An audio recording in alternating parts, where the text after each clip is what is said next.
You are watching Kit Kabinet, and this is the inbox review of the Hasegawa SBD Dauntless in 1/72 scale.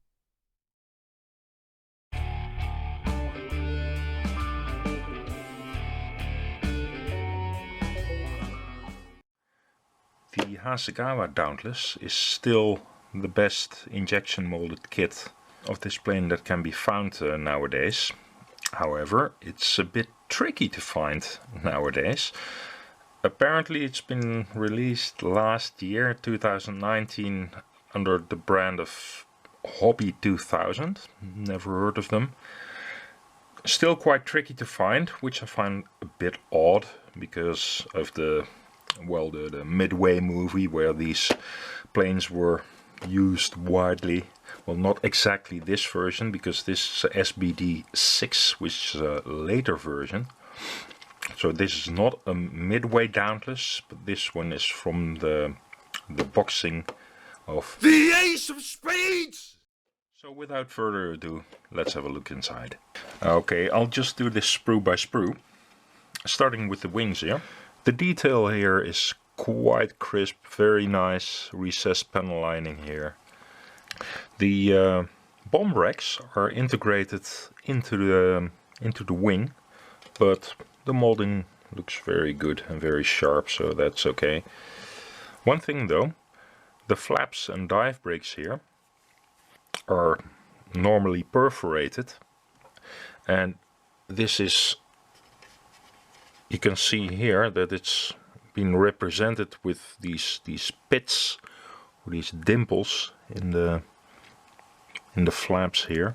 Also on the lower side they have integrated the lower flaps into the upper wing halves. And the problem is you can't just drill them out like that, because the holes of the lower dive brakes and the holes of the upper dive brakes don't match up, they don't line up. That's basically the choice that Hasegawa made here, and they went for an easier production choice.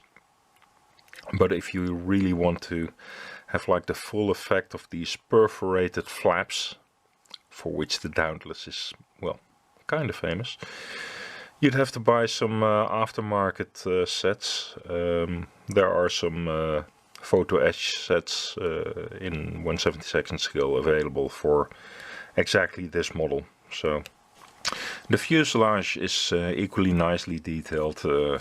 Again, very crisp recessed panel lining here.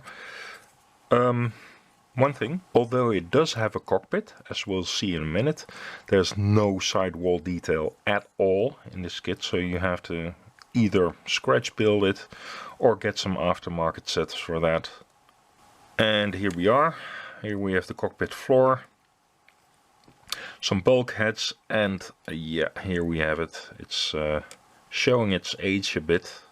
There is some flash here, but nothing that can't be solved with a sharp hobby knife. A really nicely detailed engine there. And again, the perforated flaps for under the fuselage. The same pits and dimples that are represented in the other air brakes. Okay, the next thing is the engine cowling. There are actually several different styles, and this is the late style. The SBD 5 and 6, I believe, had this style of cowling. Hasegawa also releases the Dauntless with the earlier cowling, but not this boxing. Here we have a choice of tail wheels, like some tiny roller skate style tail wheel, and a bit normal sized tail wheel. A propeller with a small spinner. Apparently they released these as well in different styles with different style spinners. These two sprues are pretty much the same. Everything that you need double, like your tail planes, your wheels. They have two control columns and undercarriage struts, some bombs. And here we have the transparencies. They look nice and clear. There's a little bit of distortion right at its zenith, but yeah, perfectly doable. We have the windscreen here. We have a sliding front canopy that can be posted in an open position, and awkwardly the rear canopy, where the gunner would be, is shut. It's molded shut. And again, this is quite a logical choice, because to mold this part like in an open position, this section and this section would like slide right under this center section here.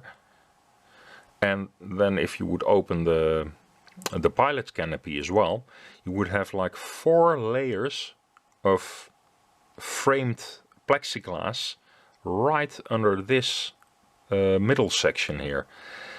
And that would be like hell to mold, hell to paint. So the choice that this is mold shut is logical, but of course you miss all the detail of when you want to mount an open cockpit. Usually these things were slid open. So if you want to mount this open, you either have to get an aftermarket canopy, or you have to saw this open and then carefully, yeah, try to fit it all underneath this center section of canopy, and this will possibly fit over it. The decal sheet, it gives you some decals for one Marines version and one Navy version, and yeah, they look okay. They're nicely registered. The white of the markings is a bit yellowish. I don't know if that's due to age or if they have been printed like that at the very start, but they're a bit yellowish. I found that Hasegawa decals work best when you put them in warm water. They have a, yeah, they conform a bit better to your surface when they're like dunked into hot water. The instruction sheet, well, I hope your Japanese is in order, or otherwise there's still a backstory here in English. Yeah, the usual Hasegawa construction drawings. Very clear, very good, very nice. Your sprue map here, your color callouts. And here are your color schemes. They're both the typical 3 color schemes. The non-specular, non-spectacular sea blue, the intermediate blue, and the broken white on the undersurfaces. And so they look quite similar. This being the Marines version and this is the Navy version that you can build. So this is still the best you can get at this moment. This kit, I think it will benefit from aftermarket parts, like for the cockpits, if you mount them open, which they typically are. And of course for the dive brakes, I think the model will benefit a lot from that. And I'm a bit amazed that this model, or this plane, doesn't get too much attention at this moment, with the limited availability. But I say, this is a very cool plane, and this is a very cool model.